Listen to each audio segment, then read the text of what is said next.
All right, I'm going to get started. Hello, good morning or good afternoon, depending on what time zone you're in. Welcome to the Museums Association of the Caribbean virtual programs, Fundraising Trends and Fundamentals with Caitlin Hendricks, Allison Reeves, and Natalie Skinner of CCS Fundraising. My name is Elena Strong. I'm the co-president of the Museums Association of the Caribbean. I co-president along with Dr. Shani Roper, who is also on the webinar today. Please note, before we get started, that this session is being recorded and it will be available on Mac's YouTube channel at a later date. We're also offering simultaneous interpretation to Spanish. Our apologies that we're only offering Spanish today. You should have been able to select interpretation option when you join the Zoom meeting. And thank you, Janina Walters, who is our webinar interpreter. Also, this meeting is set up as a group Zoom, so we appreciate you keep your microphone on mute until the question session. So just last week, we all witnessed the devastation that Hurricane Beryl caused the Windward Islands, Jamaica, Cayman, the Yucatan Peninsula, and even the US this week.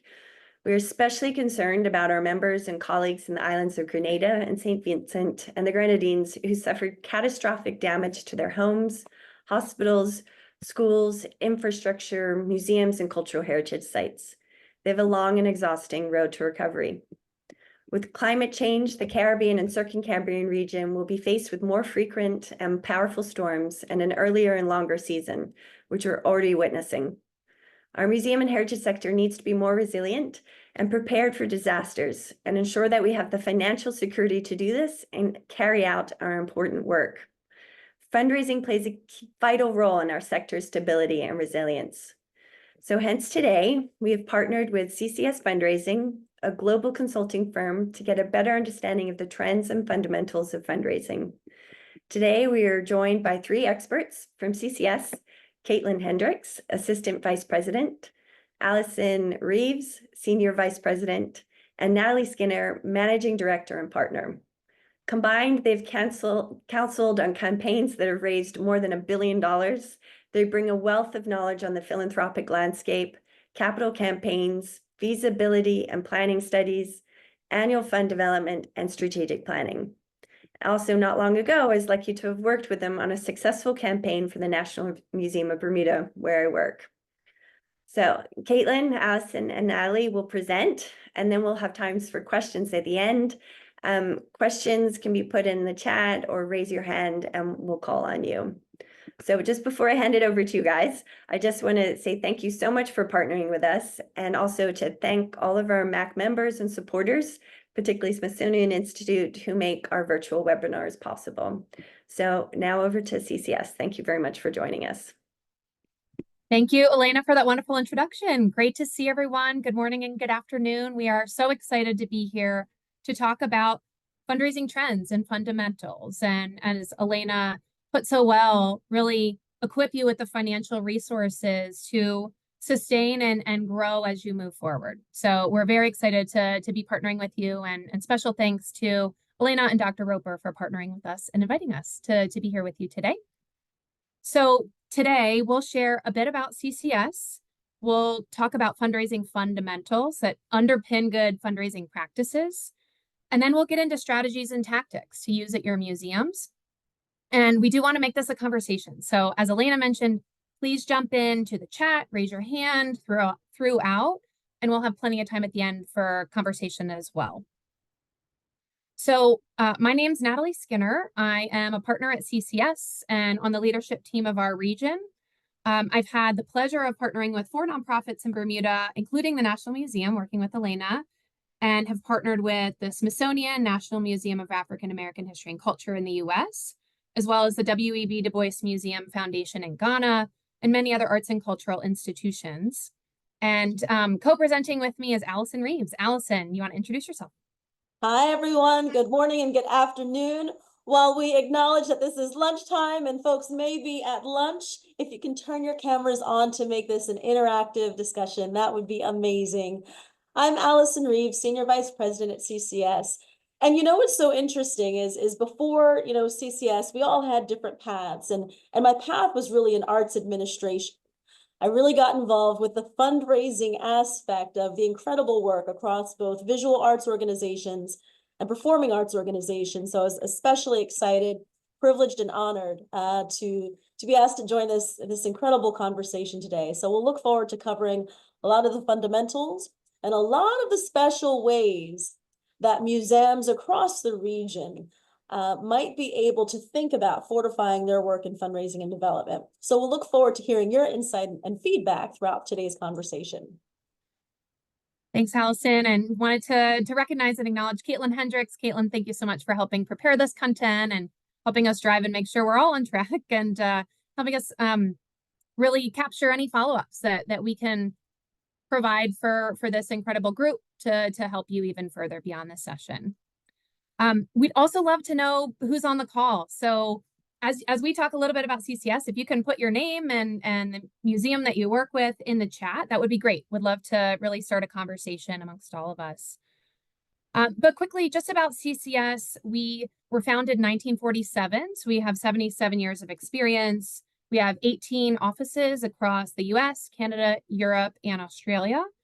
We have about 550 professional staff around the world, work with 700 nonprofits each year. And we work with nonprofits across every sector, arts and culture being a very big one, to really help plan and implement fundraising campaigns, do data analysis to inform strategies, assessments to improve systems and operations, really a comprehensive look at fundraising for nonprofits to help elevate them to the next level. We work with nonprofits around the world. You can see a map there of different regions, from very large institutions to the smallest organizations. So we really understand what it's like with best practices and with a very small shop, and to be nimble and really creative when thinking about how to apply those best practices to really small shops as well. Wanted to quickly show a selection of our museum experience. And also on the next slide, wanted to show our experience in Bermuda and the Caribbean. And we are especially excited to be with all of you today. So thanks for coming.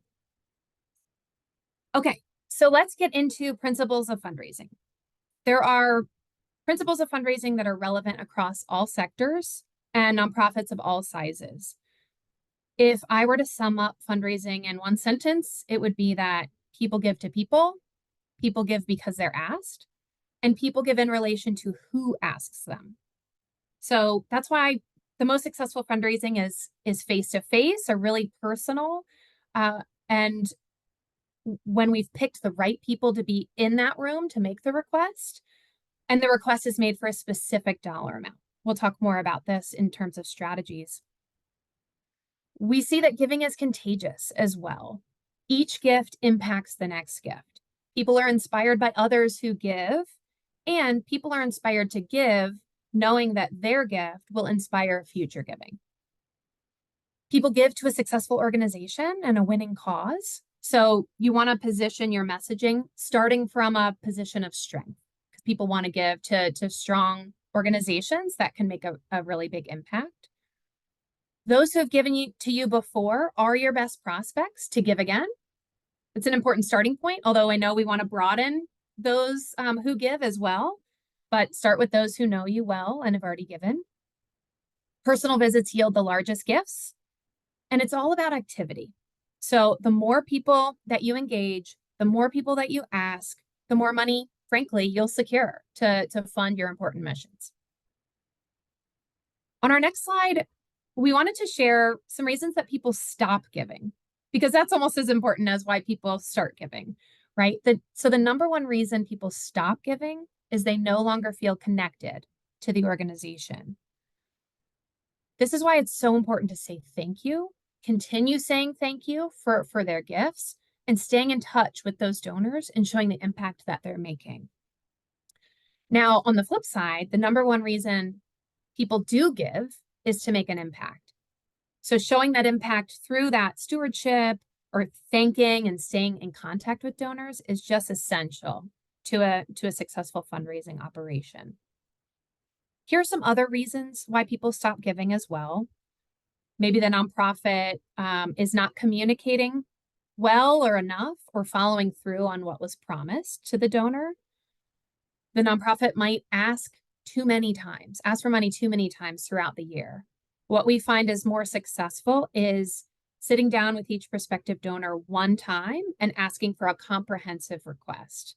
Will you give to our annual fund, to this specific new exhibit, and perhaps a campaign over and above, but ask them in one visit so that they can plan and that they feel they don't feel that donor fatigue that they might if you asked them over and over throughout the year.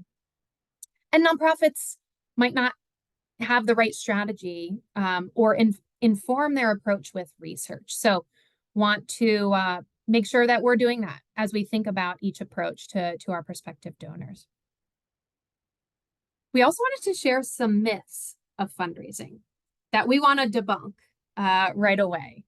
So, and I'd be curious if anyone has experienced these or has other myths that you'd want to share with the group. Feel free to jump in the chat or raise your hand to share.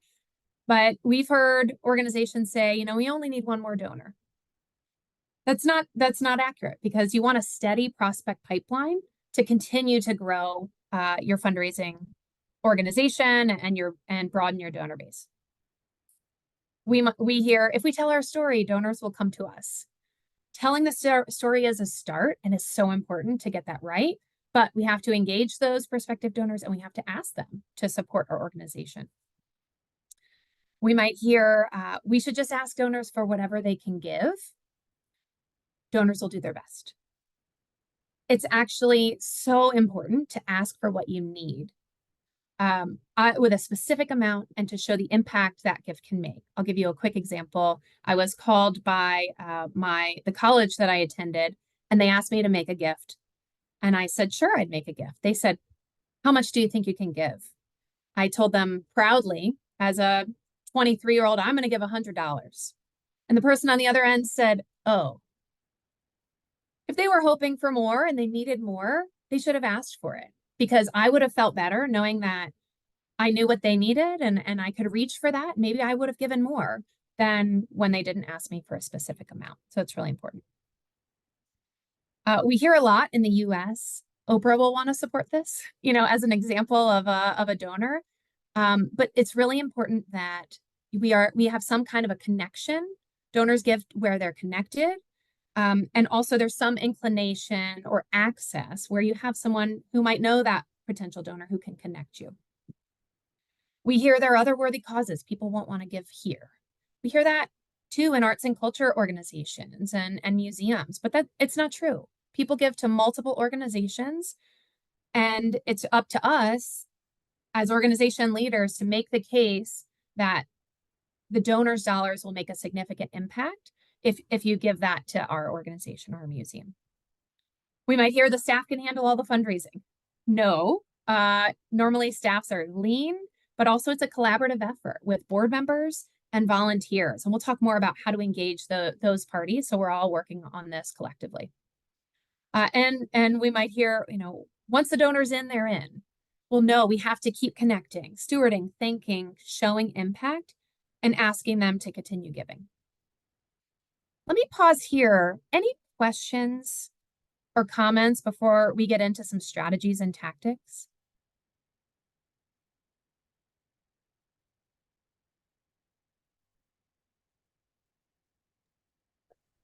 Okay, and feel free to jump into the chat as well as we go, but let me go ahead and pass it to Allison. Natalie, I don't think we have a quiet bunch here. I think we have a bunch of fundraising professionals who are anxious and excited to have a conversation about fundraising. And so what I'd love to do to kind of get our creative juices flowing, I'd love to ask, all of my 29 friends on the call, how do you define a culture of philanthropy? And when we think about philanthropy, we think of benevolence, we think of generosity, we think of giving. What does that look like in your communities and at your organizations and your experience at your art center and museums? What does that culture look like? Oh no, we do have a quiet bunch. We might have to spend a little more time in a warm-up session. But let's go to the next slide and we'll talk a little bit about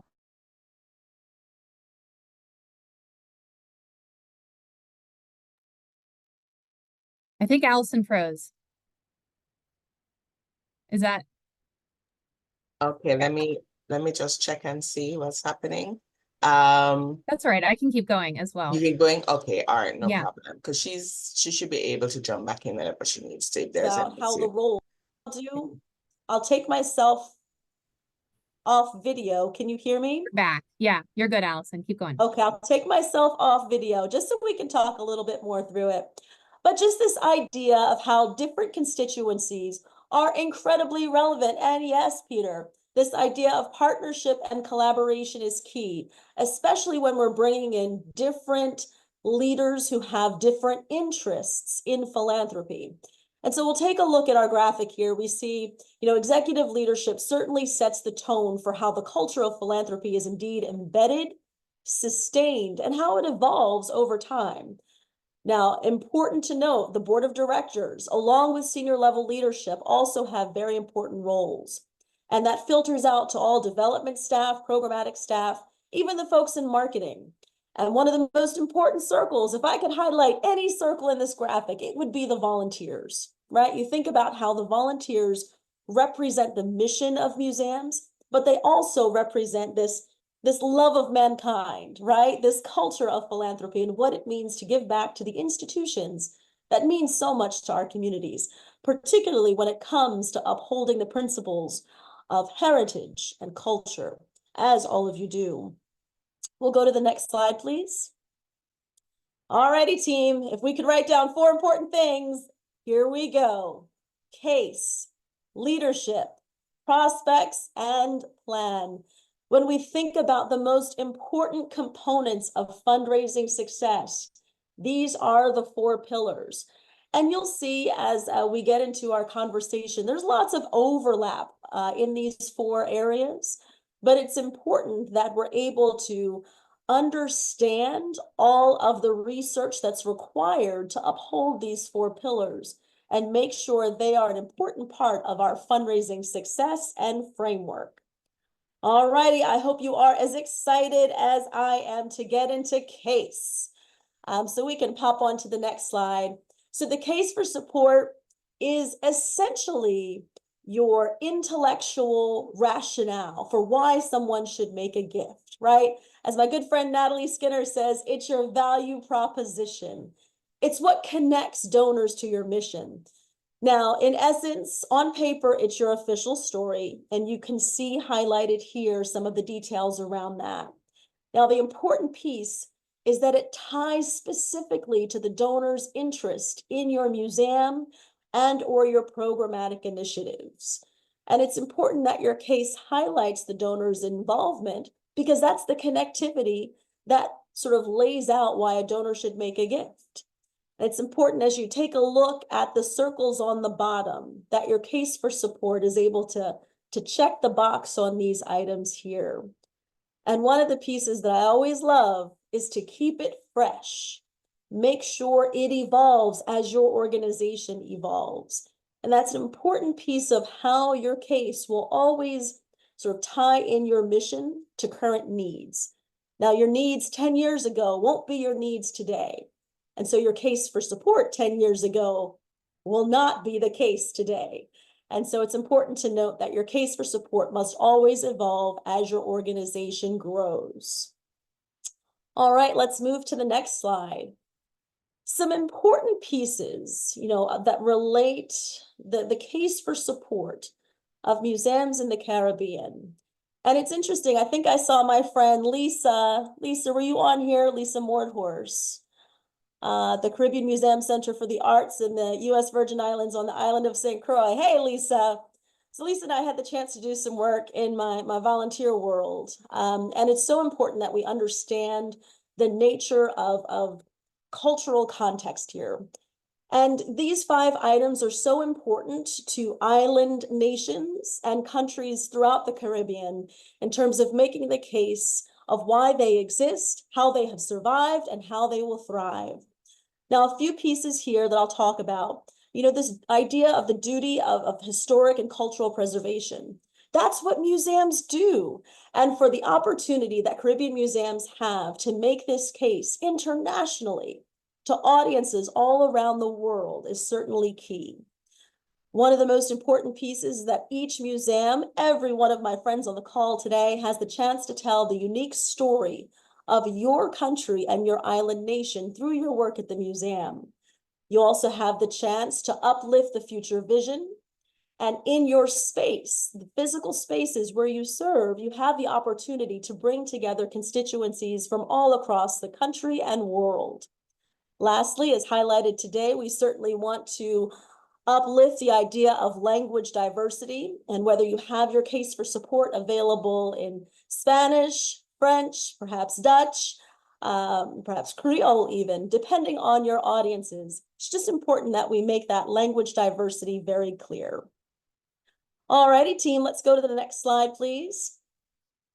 Some considerations. I heard that maybe not too long ago, you all had a really good conversation about hurricane preparedness. Very important for museums to consider these three items, specifically around climate change, natural disasters, including hurricanes and other weather-related phenomenon, and the digitization of records. We're currently working with the Barbados Heritage District on a digitization effort.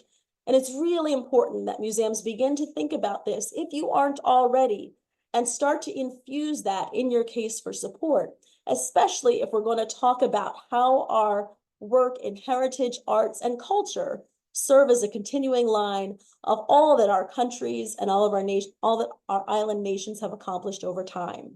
So those are three specific areas in case you'd like to take the conversation about your case for support a little more deeply in terms of how you're connecting with audiences and how you're connecting your work with donors. Let's move to the next slide, please. All righty, team, engaging your leadership, and we'll pop to the next slide.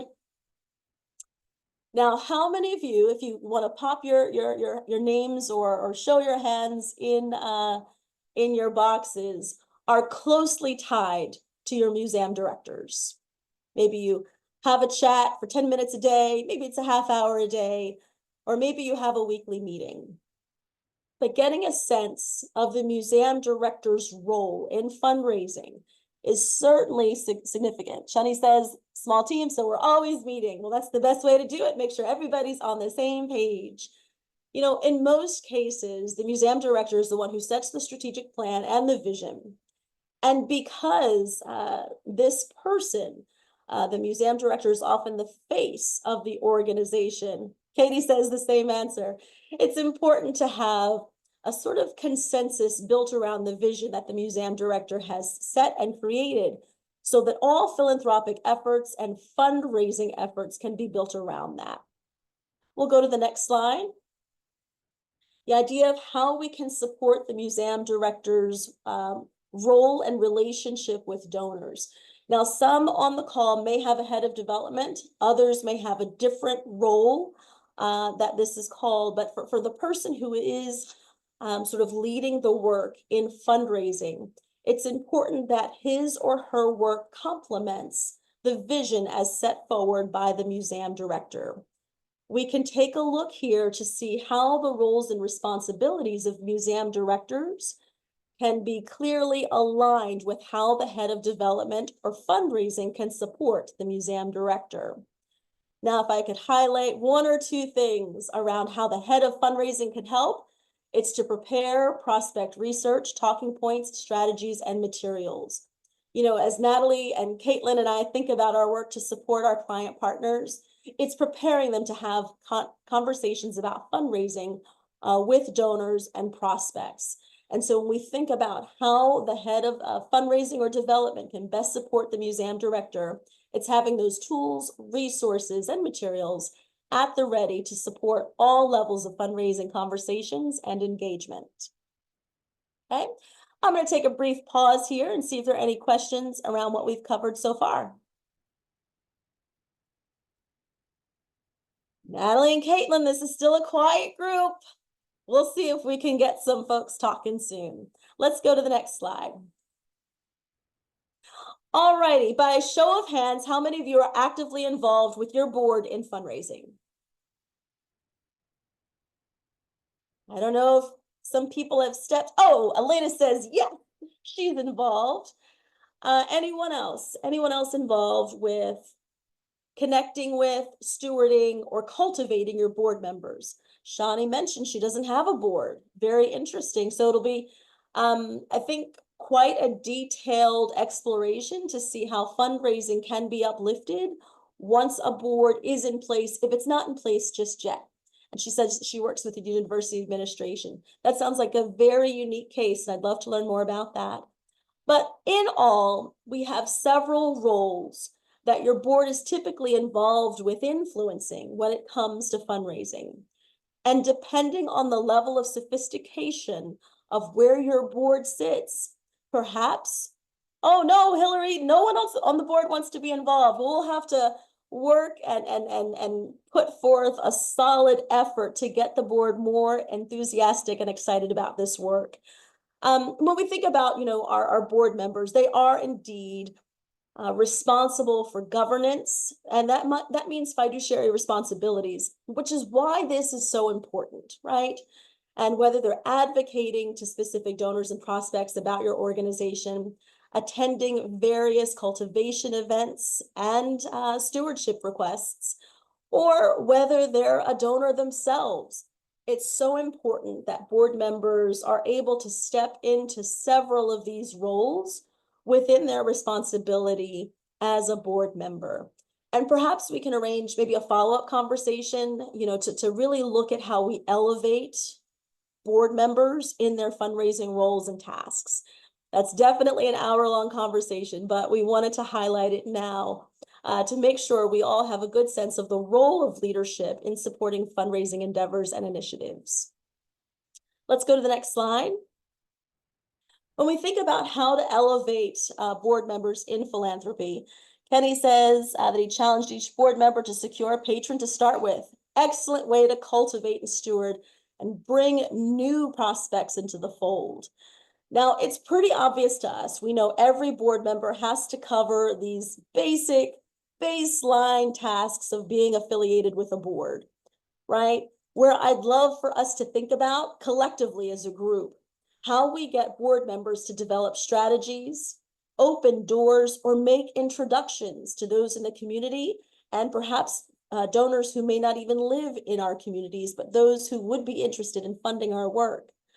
We'd also like to ask board members to join staff in supporting them in raising those funds and making those gift requests. And most importantly, participating in donor stewardship. And all of us know that stewardship is not a straight line, right? It's a circle. It always continues. And how we engage board members is very, very important. Now, once we're able to achieve those things, that's when we want to look at this third box, how board members are involved in these most important tasks as it relates to fundraising, making gift requests, and for those who are making plans for their estate, including your museum in those estate plans, and highlighting museum among their top charities in terms of their board service and in their philanthropic commitments. So it's a bit of a gradual sort of layout of different ways that board members should be involved in fundraising work as it's affiliated and associated with your organizations. Okay, let's go to the next slide. Taking a look at prospects, we can pivot to the next one. This was that third piece, that third pillar. So first we covered case, then leadership, now prospects. And we like to call this the triple A, right? Of how we want to think about prospects. Access, affinity, and ability. Ability is that financial capacity. It's the Oprah factor, if you will. It's someone who is well known for their wealth. They have the capacity to make a significant gift, and perhaps in the near time frame that we're discussing at either any kind of campaign or fundraising initiative. Access, that direct affiliation with your organization or board members that serve. And this access, we want to be really clear about how we're maintaining information about access. And we also want to make sure how confidential we are when we treat those records and those conversations. Affinity, the willingness and connection to the organization to most likely make a gift if they were to be asked. We want to think of these 3 items as sort of the trifecta of who would be the best kind of prospect. While someone may have the ability, they may not have the connection or the relationship with our organization. And so without that connection, we want to do a little bit more cultivation and stewardship to ensure that all 3 of these factors are in place before we make a gift request. Let's go to the next slide. Now, again, if we think about the considerations for museums in the Caribbean, the idea of international connections, relationships, and donor lists certainly is at the top of our radar, if it's not already. You know, we think about different islands in the Caribbean and island nations that are tourism destinations. We want to make sure we're highlighting those companies, those firms, and those vendors that do have corporate sponsorship programs so that they can be included on our lists of prospects. We also want to think about international donors. I mean, many of the countries in the Caribbean are former colonies, and there are relationships with those countries like France, Spain, perhaps Denmark, where we can think about setting up legal entities, something like foundations, where funds may be able to be directed in order to support organizations that are in the Caribbean. We're working on a few of those techniques, and as these opportunities arise, it's important for your board members to be really engaged in these kinds of frameworks so that they can help steward international donors to consider making gifts to your museums. All right, we're going to pivot to slide 26. And here's where I will turn it on over to Natalie. Thanks, Allison. Just wanted to pause quickly for any questions so far. They're just mostly comments. So Kenya Tai says that he challenged each board member to secure a patron. So I think a lot of what's coming out in the chat is really about how much, I guess, stewarding is required in order for us to build a culture of giving or fundraising in the Caribbean. Absolutely. Thanks, Shani. And to the point of, you know, what to ask board members to do, they have to start somewhere. I love that idea of asking each board member to bring a new patron or member on board. Board members also like to thank donors. It's a very easy way to engage board members. And it's something that they feel comfortable doing, and it's a foot in the door to more fundraising engagement. So would recommend starting there as well. And then you can get into things like join us on a visit to tell your story and tell why you gave to inspire the person that we're asking to give as well. So I want to talk a little bit about the donor engagement cycle. If you're familiar with the term moves management, that's a fundraising term that really talks about a series of strategic moves or actions with a prospective donor that bring them closer to your museum, get them engaged and excited about what you're doing, invite their support at the right time and at the right level, and be a part of making your vision a reality. So this is a framework that helps organizations get prospective donors to a place where they want to help you succeed by giving. It's also important to note that engaging with donors is not just when it's time to ask for money. We want to engage with them a lot prior to asking for a gift. We want to ask them for a gift and not be apologetic about that. It's really important to fulfill your mission to get that funding, but then also thank those donors and continue to connect after they've given. So we really view it as a cycle. So this shows how a prospective donor who you might not know or you might not know well might be in the discovery stage. You need to start connecting with them, learning about their interests. Then they would move to a cultivation stage where we want to cultivate and deepen that relationship. You can think about things like inviting them to an event, giving them access to museum leadership, inviting them into the fold, asking them for their advice, the activities that can bring them closer. Then when they're ready, briefing them on the projects or the priorities at hand to say, this is our next step to fulfill our vision. And this is what it's going to cost. And this is what that need is, that philanthropic value proposition that Allison talked about. To then asking for their support, to then stewarding that gift, saying thank you, showing impact and recognizing, and then they move back through that cycle to cultivate them for their next gift. As we move ahead to the next slide, let's talk about the plan. As they say, it all starts with a plan, and your plan should be based in best practice fundraising strategies as the overarching guide. But then you really want to look specifically at your organization's prospects and organize them. You know, who do we approach first? When, how, and for how much? Determine the tactics to engage those prospects. Think about that moves management cycle. Do they need more cultivation to bring them closer? Can I invite them to an upcoming event or exhibit? Can I include them in a conversation with our museum leadership? And then how to ask for that gift. Who are the right people to have in the room that can help influence and inspire a significant gift? When's the right time to ask? What are the next steps that need to be taken in advance of that request to best set us up for success? And then what activities, what resources and metrics do you need to have in place to get to those goals? So for example, how many calls do I need to make? Emails do I need to send? Personal meetings do we need to conduct to get the gifts that we need to fulfill that fundraising goal? What materials do we need? Allison talked about the case for support, that compelling story. Maybe we have some renderings on a new wing or building or exhibit space. A brochure, something to leave behind with donors so they can really absorb all that you're planning to do. And then creating metrics and goals to strive for and surpass.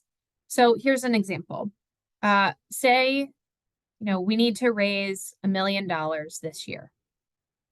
First thing we want to do is set up a gift table of how many gifts we need at each level to get to $1 million. For example, we might need 3 gifts at $100,000, 10 gifts at $50,000, 20 gifts at $25,000, and so on to add up to that $1 million goal. Then we want to think about who are the prospects so we can ask for gifts at each of those levels, and think about 2 to 3 prospects for every gift that you need. And you start to fill that out, and that becomes your work plan of how are we going to get to this goal. And then how many calls, how many emails and visits will it take to cultivate and ask those prospects? So you want to work backwards from that goal and determine the activities and metrics it'll take to get there. As we talk about the plan, let's talk about operationalizing it, because the theoretical plan on paper is really important, but are you ready to activate really essential pieces? So we just list some questions as a starting point to ask yourselves in your fundraising operations. For example, can we accept gifts? Do we have an online donation button that's easy to spot? Do we have a portal where someone can go in and easily make a gift online? Do we have someone answering the phone when somebody calls with a question or to make a gift over the phone? Do we have a donor database to track activities, capture donor information, and prompt us when we need to take an action? For example, sending a pledge reminder letter. Are we thanking our donors with a letter and additional touch points to show impact? How are we communicating what we're doing at our museum or institution? How can we best engage each group of donors? So at the risk of oversimplifying fundraising on the next slide, there are many nuances of fundraising, but it really is this simple. Ask people for money, collect the money that they've promised, thank those donors, and show the donors the impact that they've made through their giving. Then you build a culture of philanthropy as you build trust, you build loyalty, and these donors will give again and again and again. So our last slide, and then we'd love to open it up to conversation, are keys to fundraising success. Here are a couple takeaways for you. First and foremost, focus your time on your best potential donors. It seems so simple, but it's so easy, especially in a small shop, to get bogged down in paperwork and administration. You want to keep contact and meet with those prospective donors first and foremost. So carve out that time for the things that raise money, because you need the funding to make your mission a reality. So you've got to carve out time for it in your day-to-day. Number 2, if you have limited resources, which many organizations do, be strategic with those resources. You don't have to do it all, but make sure your team is spending their time on the activities with the highest return on that time that they're investing. And third, leverage the people around you, your museum leadership, the board, other staff members in fundraising. For example, the museum director can have a list of 10 to 15 prospects that they're in touch with periodically. They're keeping those relationships going, and those prospective donors really appreciate that touch point from your museum leader. Board members can be trained to join you on visits with donors, to ask for gifts, to thank donors, to bring a new patron, to deepen relationships and the like. So even if the board isn't there yet, you can take steps to bring them along the journey of fundraising and how they can engage in a way they feel comfortable with. And as they engage, they become more and more comfortable and are willing to do more and more things to help. And all staff members contribute to a culture of philanthropy in some way. So educating the entire team and getting them excited about your fundraising work can help them participate as well and see the role that they play in each of their own respective roles. All right, that's what we have for you. Would love to open it up to questions and conversation. We have some questions for you, but would love to just first pull down the slide, see each other, and see what questions you might have or comments. So I know we started out by asking people to mute, but I think for this webinar, we can have persons just raise their hand with the raised hand icon, or just unmute and introduce yourself if you have something that you'd want to say rather than type it.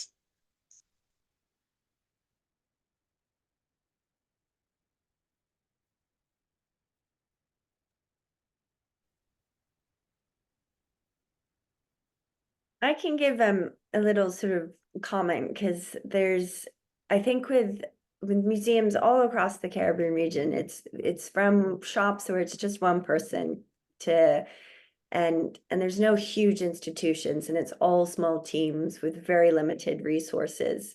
So maybe you can give some tips on what you can do with very, very limited resources to sort of get ahead. And if you're starting from absolutely nothing, like you don't have a fundraiser, just some very basics on just little steps you can do to get ahead. Love that, Elena. I'll start, and Allison, please weigh in. We can't create more time in a day. So as I mentioned, you can't do it all, but would encourage you to start by thinking about who are the 15 or 20 prospects or donors that you need to be in touch with, and cultivate those relationships. Take them out to coffee, ask them what their interests are, bring them in to museum events, and you build that relationship strategically with limited time, but focusing on your best prospects, I think is one. Number 2, look for technology to help support your efforts. A donor database is so important. Getting the essential things in there about the donors and their information and what is the next step to take. That's a really essential framework that really structures and supports your activities, so you know what to do next and when. And look to those around you, volunteer leaders, to really help supplement your efforts and give them just a few specific tasks that will help drive you forward. If you give them too much, they'll be overwhelmed and it'll be hard. But if you give them 1 or 2 or 3 things that they can do to strategically move you forward, take this prospective donor out to coffee and get to know them. Call this donor to thank them so that we're stewarding that relationship, and perhaps send an email with these couple objectives to this other prospective donor. That can go a long way. Allison, what would you add? So I'll add 3 things that are specific to our friends in the museum space.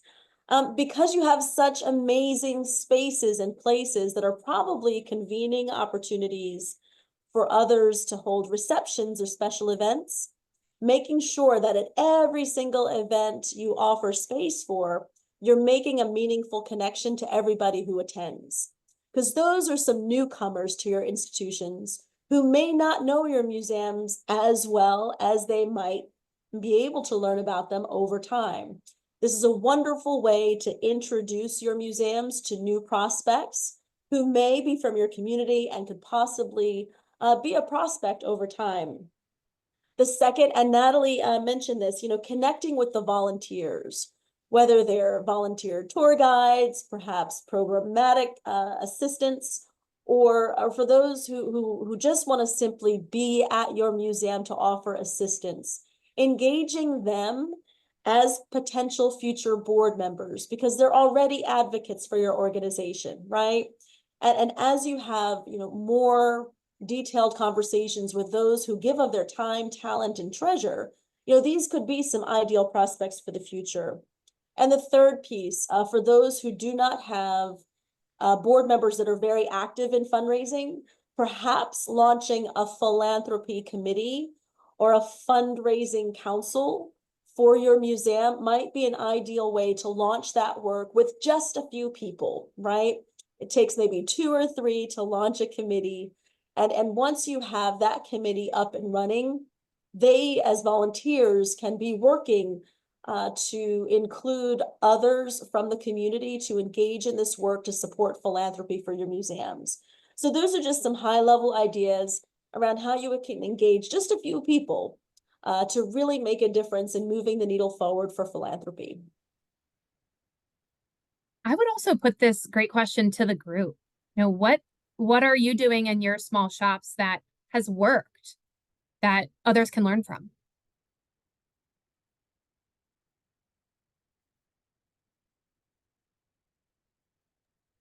So I will jump in here while our audience is thinking through in their own practices. I know but for myself, that, oh, wait, do we have somebody who's unmuted? Okay. No. All right. So for myself, because I work in a non kind of standard environment, a lot of my efforts are not so much fundraising, but really trying to find ways to better integrate the museum in university administration, because that allows for its survival and also allows for us to ask for funds strategically.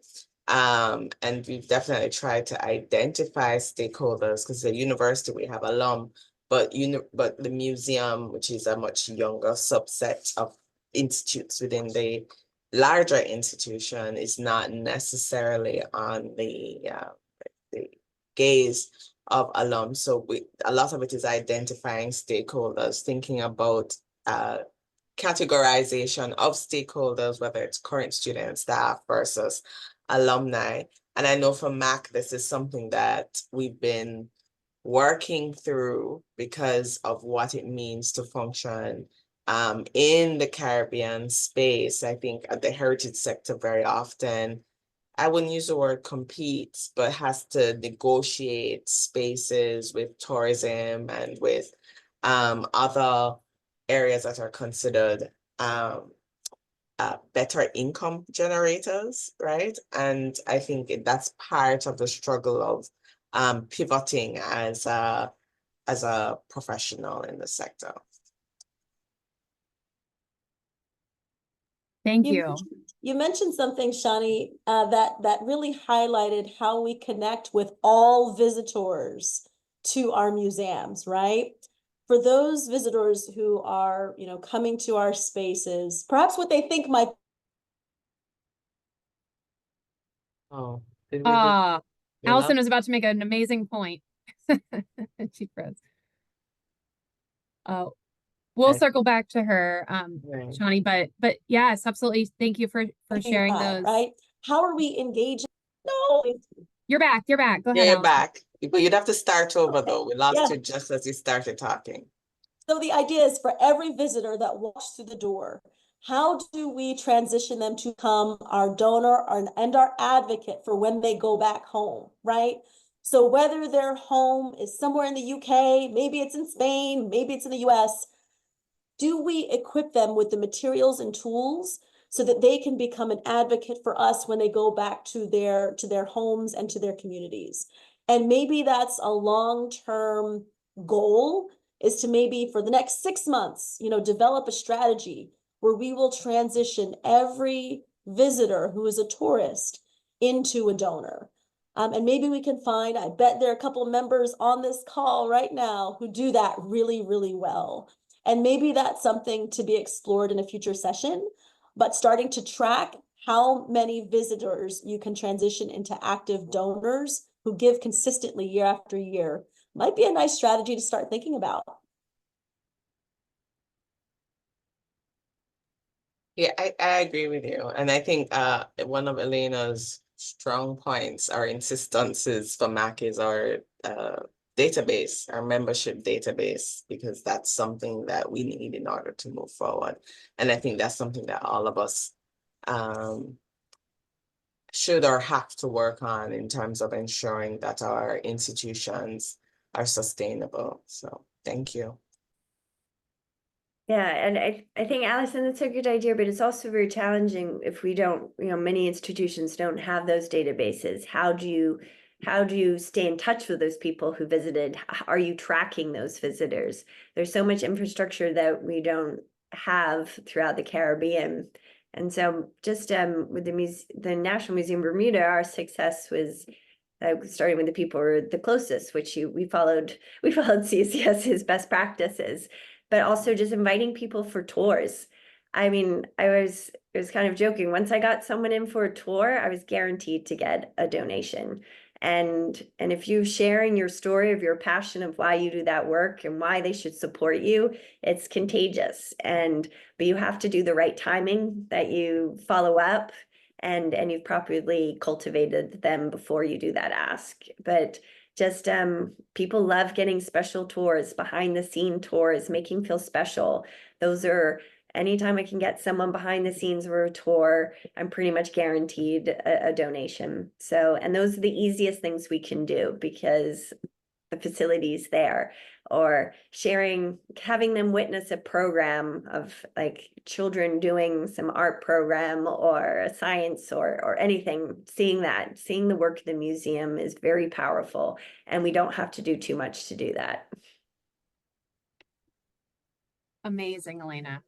Yeah, absolutely. And just speaking from witnessing the success of Elena and Katie and their team, that I should have mentioned tours and cultivation strategies. 101 for museums, bring them to see the impact that you're making, see the facilities, and it inspires them. Thank you for saying that, Elena. Now everyone's being very quiet. And so if I may, please you. Yeah, Kenny from the Trinidad and Tobago Carnival Museum. Thank you all very much for putting on this wonderful presentation, Natalie and Allison. And I realized that some of the things that you spoke about is some of the things that we are doing informally. So it is very timely as we start to put structure into place. We just started, we are very young in this business. In terms of the museum, we started in March 2022. And so far, we have had a building to house the museum. And we are doing renovations that will take us into Q4 2025. But in the while we're doing that, we're doing a series of temporary exhibitions just to keep the public coming and getting accustomed to come to the building, and that has been working out very well. But in terms of the fundraising, what I've been doing really is courting some prospects, and as Elena said, I think timing is everything. Get them to come in. Every time we have a temporary exhibition, we have a launch and we invite them to come in. And what we are getting now is that we are always looking out for an invitation for the next event. So I think that is leading up to some possible good prospects for us. My biggest challenge right now is getting the board to actively go after fundraising. So that is a work in progress. So some of these ideas and strategies that we got here today in this presentation, I'm definitely going to put that into action and see if I could get them a little more activated and try, because so far we have been very fortunate to get a kickstart with some seed funding from the Ministry of Tourism to get us to where we are right now, to get the building renovated. And so I think more and more of these sessions by MCA is going to go a long way for the museums in the Caribbean to really progress. So thanks very much for the opportunity. Indeed. Thank you, Kenny. And I don't know if that was an idea to spark another idea, but imagine this conversation, right? For all the board members of all of your organizations, so that not one board feels like they're called out, or board members don't feel too isolated, but you have a call with board members from around the world who are affiliated with their member museums and associated, of course, with MAC. But that way we're able to have a really big conversation about the role that board members have, you know, without being too direct, but also being direct, in that we're able to highlight, you know, the opportunity that board members have, and that they have it now while they are current board members, and all that they can do to move the needle forward for philanthropy, for museums around the Caribbean, and just thinking about the regional impact that that kind of conversation could have. You know, that's pretty powerful. So many thanks to Mac for putting this together and for engaging us. It's just been a real privilege.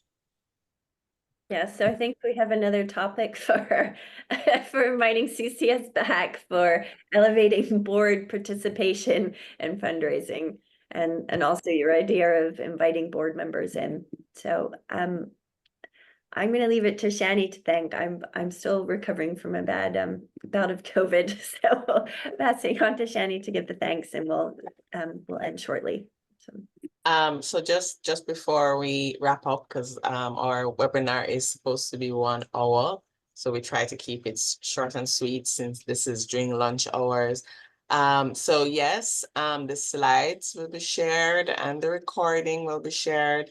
From Simone Scott, we have her comment is Simone, I can't remember. You did say which museum we were attached to. I can't remember now, but we do a tour, then take them to our give and get donation corner, where we offer items like a gift shop setting, but instead of buying, they give a donation above the cost of the item. And so the items are photography and island products, I think it is. Oh, and our island on products. And if they can't afford the donation to keep them, we keep them, we offer the item at cost. You know, and so over time they will look at the item at their home organization and remember their space. Sharif of Balfour says one of the challenges that we face with getting board members to actively seek funding is that Caribbean people are proud and they look at it as a begging and don't want to beg. In their mind, there's a disconnect because they're not begging for themselves, but rather seeking support for a very valuable organization. And Samantha Lawrence says, thank you so much. this has been incredibly valuable, and she'll be watching out for the recording and the slides. I don't know if you want to give any feedback before we wrap up. Thank yous. Oh, Just Simone is from the Cayman Black Cultural Heritage. Oh, okay. Previously the Black Heritage Autumn Festival. Yes. just one. Yeah, Oh, go I ahead. just wanted to quickly comment on the you know, feeling like people are begging for themselves. You know, it is really important, and we hear this a lot, that we're asking on behalf of an organization that has such a compelling, important, and impactful mission, and connecting that narrative with your case for support, getting that value proposition onto paper to say, with these gifts, we can accomplish these things. It connects it more to the mission of the organization and the value and the impact it has on the country, on the world, rather than asking for money for me. I'm asking for something that is so impactful. Join me in investing in this institution.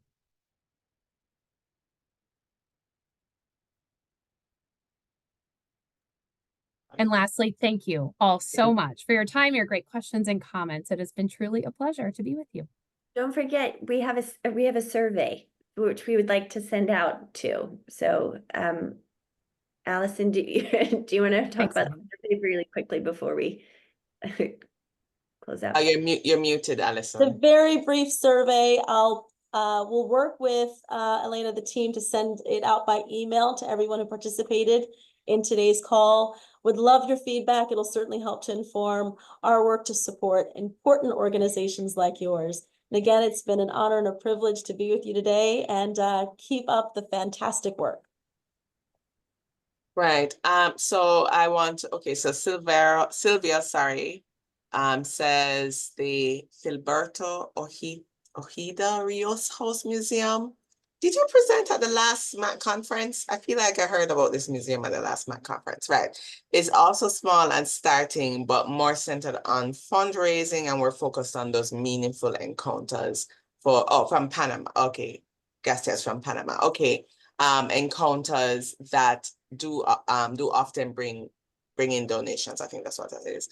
All right, Allison, Caitlin, and Natalie, thank you so much. Puerto Rico, that's what I thought I heard, right? Thank you so much. It's really such an important intervention, and a lot of our organizations have had to start thinking about this in terms of our strategic management, and also in terms of sustainability for cultural organizations in the region.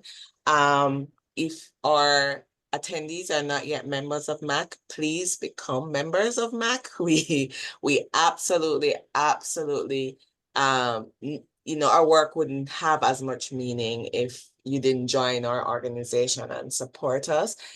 Please remember our MAC conference in Panama, November 12 to 16. And we will soon be sending out our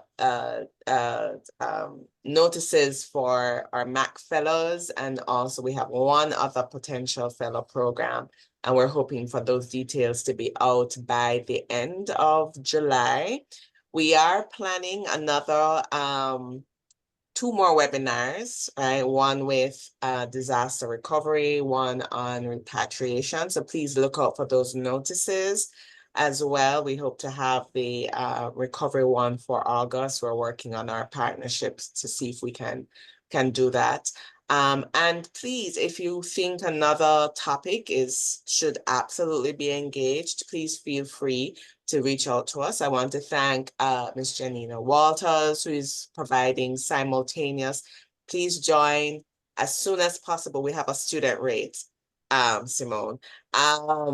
Right. I want to thank Ms. Janina Walters, who's providing us with simultaneous interpretation in Spanish. And MAC endeavors as much as possible to provide simultaneous interpretation in our operational languages, which are English, Spanish, and French. And in order for us to do that, we need members. So thank you so much for being here today. We hope the hurricane didn't do you too badly. Jamaica has come out on the other end with our food basket being damaged, and our light infrastructure is struggling. But for all of us here in the region, climate change is actually something that we also have to be factoring in. So thank you all for being here. I hope you have a great rest of the day and look out for more information from us. Alison, Caitlin, and Natalie, thank you again. You. Thank you so much.